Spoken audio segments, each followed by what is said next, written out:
Kwai is not only a fight against heat, there are torrential rains that swell the river and bring production to a dead halt. In time, a dam will be built upstream to control the flood. Director Lean's cinematographers turn mariners to film the building of the bridge. The big CinemaScope cameras are mounted on rafts and floated downstream for some exceptionally effective shots.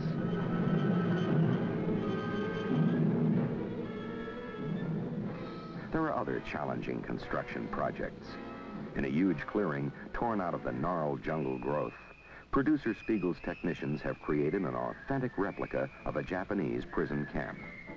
Among the hundreds of captives, here saluting the heroism of Guinness under torture, are real-life Ceylonese soldiers, planters, bankers, and seamen.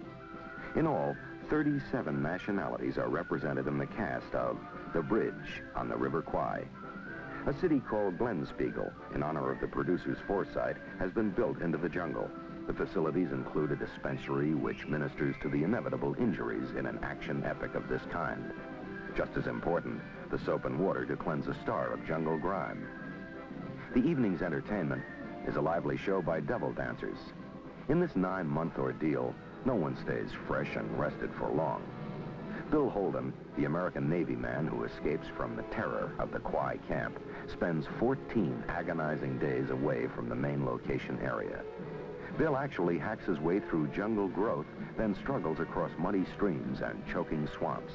The veteran star has a terse description of the Kwai assignment, the toughest one of them all. There are mishaps as the cameras record the building of the Great Bridge.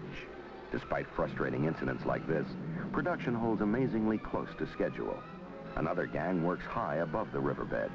2 miles of track must be laid. Spiegel has purchased a locomotive and 6 cars once owned by a Maharaja. The ride across the ill-fated bridge will be their last. Now, jungle-wise paratroopers of the Royal Air Force join Operation Kwai and roar over the movie location. They portray commandos who drop down into the jungle to attack the bridge. Also to be flown in from England are explosive experts. They will supervise the blowing up of the bridge. With them will come 1,000 tons of dynamite. Lean plans to send the bridge up with an unforgettable bang. It's 8 months after the first timber was felled. The lofty bridge across the River Kwai stands completed. Into it have gone 2 years of planning and almost $500,000. Cast and crew are tense as the bridge's day of doom arrives. This scene can be shot only once. A single miscue means that almost all of 8 months' work will be wiped out. Spiegel watches a final run-through to clock the arrival of the train. There will be 1 second of leeway for error. Sound equipment is given a final check. Cameras are rolled into position. A battery of 6 of them will be remotely controlled. The company takes cover.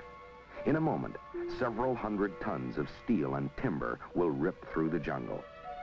Director Lean is given the signal. The locomotive and the cameras start rolling. The biggest set ever built for a film is about to come down with an awesome roar.